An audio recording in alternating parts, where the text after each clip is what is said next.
ತಮಿಳುನಾಡು ರಾಜಕೀಯದಲ್ಲಿ ಹೊಸ ಯುಗ ಆರಂಭವಾಗಿದೆ.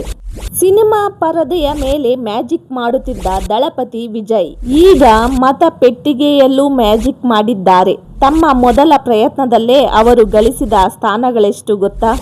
ತಮಿಳುನಾಡಿನ ಒಟ್ಟು 234 ಕ್ಷೇತ್ರಗಳಲ್ಲಿ ವಿಜಯ್ ಅವರ ಡಿವಿಕೆ ಪಕ್ಷ ಬರೋಬ್ಬರಿ 100ಕ್ಕೂ ಹೆಚ್ಚು ಸ್ಥಾನಗಳಲ್ಲಿ ಮುನ್ನಡೆ ಸಾಧಿಸಿ ಅತಿ ದೊಡ್ಡ ಪಕ್ಷವಾಗಿ ಹೊರಹೊಮ್ಮಿದೆ.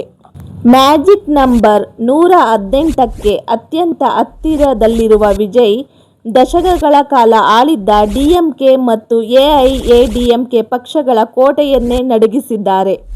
ವಿಶೇಷ ಅಂದ್ರೆ ವಿಜಯ್ ಅವರು ಸ್ಪರ್ಧಿಸಿದ್ದ ಪೆರಂಬೂರು ಕ್ಷೇತ್ರದಲ್ಲಿ ಬೃಹತ್ ಮತಗಳ ಅಂತರದಿಂದ ಭರ್ಜರಿಯ ಜಯ ದಾಖಲಿಸಿದ್ದಾರೆ.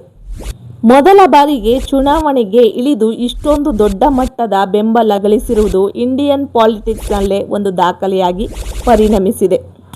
ಹಿಂದೆ ಎಂಜಿಆರ್ ಮತ್ತು ಜಯಲಲಿತಾ ಅವರ ಕಾಲದಲ್ಲಿ ಇಂತಹ ಅಲೆಯನ್ನು ತಮಿಳುನಾಡು ಕಂಡಿತ್ತು.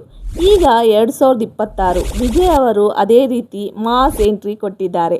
ಯುವ ಜನತೆ ಮತ್ತು ಮಹಿಳಾ ಮತದಾರರು ಹೆಚ್ಚಿನ ಸಂಖ್ಯೆಯಲ್ಲಿ ವಿಜಯ್ ಅವರ ಬೆನ್ನಿಗೆ ನಿಂತಿರುವುದು ಈ ಗೆಲುವಿಗೆ ಮುಖ್ಯ ಕಾರಣವಾಗಿದೆ. ವಿಜಯ್ ಅವರ ಈ ಗೆಲುವು ತಮಿಳುನಾಡಿಗೆ ವರವೋ ಶಾಪವೋ ಎಂದು ನಿಮ್ಮ ಅಭಿಪ್ರಾಯವನ್ನು ಕಮೆಂಟ್ ಮಾಡಿ ತಿಳಿಸಿ.